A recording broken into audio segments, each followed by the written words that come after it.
We are live. We've got Facebook going. We've got Instagram going. What's up, you guys? Today we are answering the age-old question. Can you enjoy alcoholic beverages and still reach your fat loss goals? Like I said, I asked that question to you guys earlier this week. True or false? Does alcohol get stored as fat in the body? And I was surprised to see 50% of y'all said yes, it was true, and 50% of y'all said no, it was not true. What is the correct answer? Drum roll. The answer is, it depends. The answer is possibly, as all things with nutrition, it depends, right?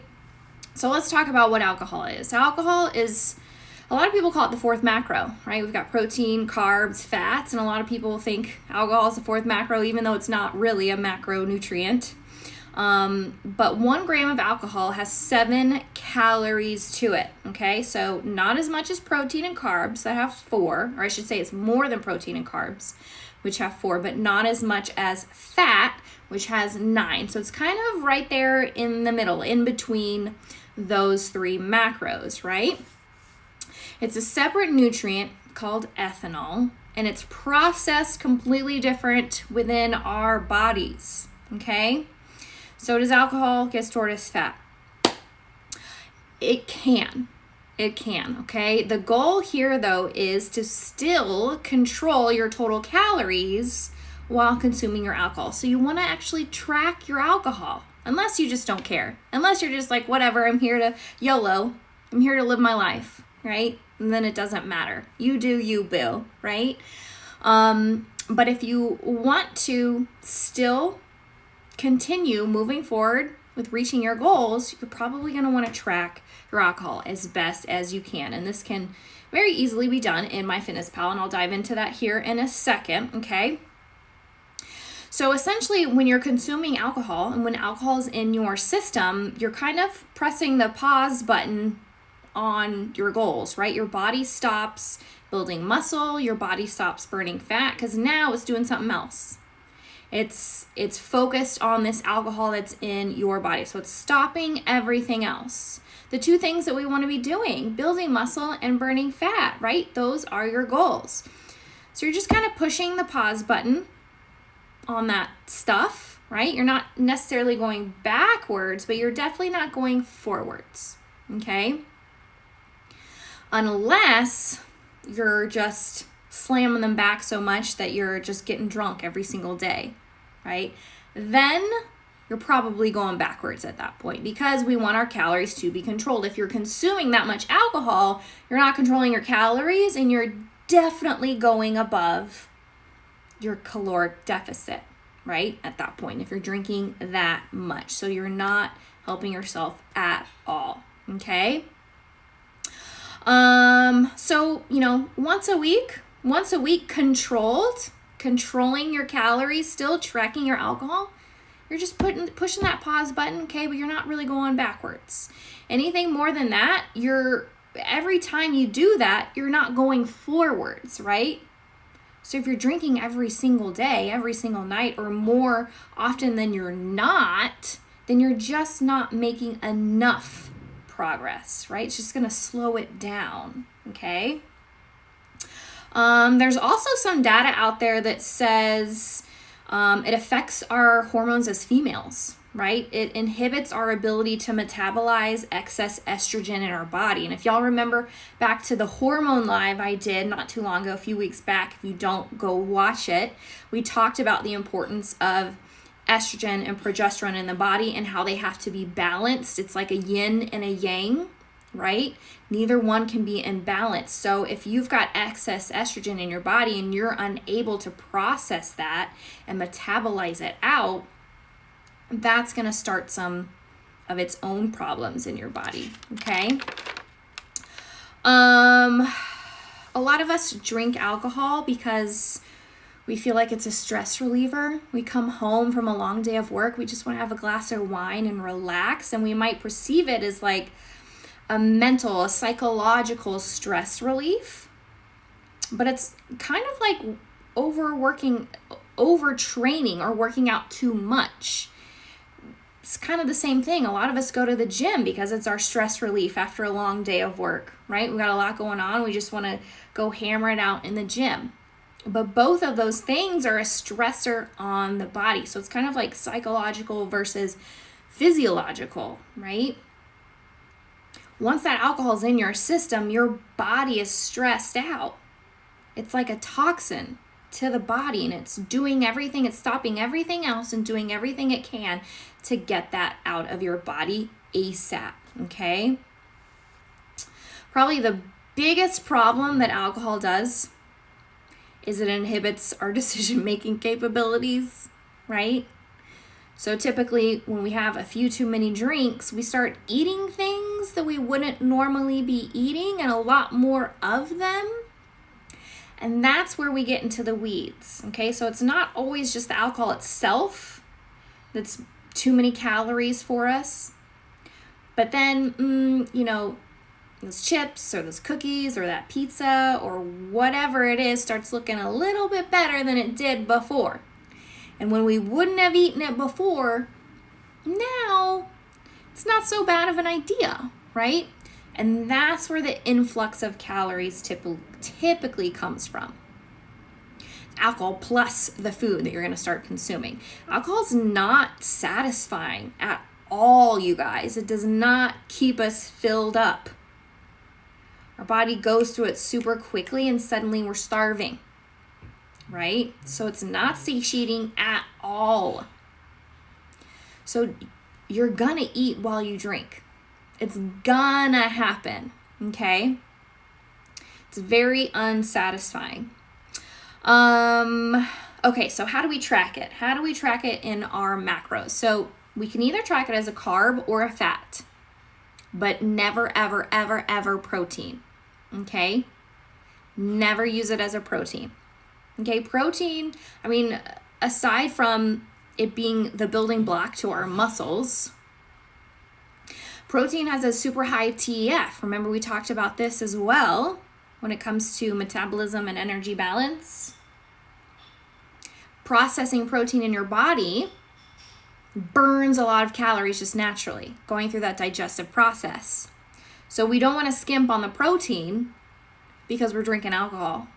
We want to make sure that we get in all of our protein, okay? And then we counter alcohol either towards carbs or fats, or a mixture of both, okay? So if you're someone that feels like they need more carbohydrates while they're drinking alcohol, maybe to like soak it up in your body, you feel like, probably count that alcohol towards fat instead of carbs, so you have those extra carbs available for you, okay? Or if you have a ton of carbs in your allotment for the day, maybe just use some of those. Maybe use some of those up, right? And count your alcohol towards your carbohydrates instead of your fat. Got it? Or like I said, you can do a mixture of both. That's, takes a lot of time, effort, and math. Not a lot, but it takes more than just choosing one, I feel like. So most people usually choose carbohydrates, right? Instead of trying to figure out the math on doing them both. So for instance, you come home, you have a glass of wine, one glass of wine. Let's just say it's about 125 calories in a single glass of wine. So how would I track that either way? You take 125 calories and divide that by 4. And that's how many carbs your alcohol is going to contain. It's about 31 carbs for that glass of alcohol, for that glass of wine. Or you take 125 and you divide that by 9, and that's how many grams of fat your glass of wine would be. It's about 13. Okay, 13 grams of fat for that glass of wine. How do you do them both? You take 50% from carbs, 50% from fat. So that would be about 15 and 6 is close enough. Okay, 15 carbs, 6 fats. Okay, and that's how you divide up half and half and kind of use both. That's probably honestly the most accurate, but again, it's a little bit more work, a little bit more math. Not everybody enjoys that. But because 1 gram of alcohol is 7 calories, which is right in between fats and carbs, going half and half is a little bit more accurate in my opinion. What else should we know about drinking alcohol? The scale is going to go up no matter what. That's just how our body responds, okay? It might immediately, the very next day, go down. You see a drop in the scale and you're like, oh my gosh, this is amazing. I dropped a few pounds overnight after I drank some alcohol. Honestly, that's just your body, like probably super dehydrated, losing a lot of liquids, right? But then it's going to skyrocket in the next few days. It's going to go up, right? And so eventually it will level back down, level back out, calm down, come back down to normal. So no panic is necessary. But if we're constantly drinking every night or more nights than we're not, you're always going to be living up here in that weight spike, right? You're always going to be thinking that you're heavier when you're not, right? You're just living up here. So keep that in mind as well. So yeah, if you guys have any questions about alcohol in the body, how our body responds to alcohol, how to continue chasing fat loss and reaching our goals, it's totally possible. It's just a little bit of a pause. We're just hitting that pause button, right? But as long as it's not happening all the time, every single night, every single day, it's not more often than not, you should still be able to continue moving forward, reaching your goals, okay? But it's when it becomes excessive that, yeah, you're not going to go anywhere and you're going to start going backwards, okay? Making sure those calories are still controlled, everything is tracked. Another pro tip for you guys, you can certainly just scan the barcode on whatever alcohol you're consuming. If it's a beer can or a bottle of wine or whatever you're drinking, if it has a barcode, you might be able to scan that into MyFitnessPal or just do a quick search and find an entry that already exists. But it's very important here. Check the macros. Just because it's in MyFitnessPal doesn't mean that it's accurate. A lot of times, let's just take that glass of wine, for instance. You might see that glass of wine in MyFitnessPal is 125 calories. But if you don't look at the actual macros, it might have 0 macros, right? Because ethanol is not a macro. So a lot of times you'll see these alcohol companies saying 0 carbs or 2 carbs. And that's what it shows up as in MyFitnessPal. Or maybe it doesn't have any macros at all because ethanol is not a macro. And that's where the calories are coming from. So in order to track it as a macro, you've got to do the math. 125 divided by 4, 31. We know that it's going to have 31 carbs if that's how you're choosing to track it. But a lot of times those entries won't say that. Okay, so if you find something in MyFitnessPal that already exists, make sure you're double checking it, looking at those macros. And if you need to, just go ahead and make your own entry.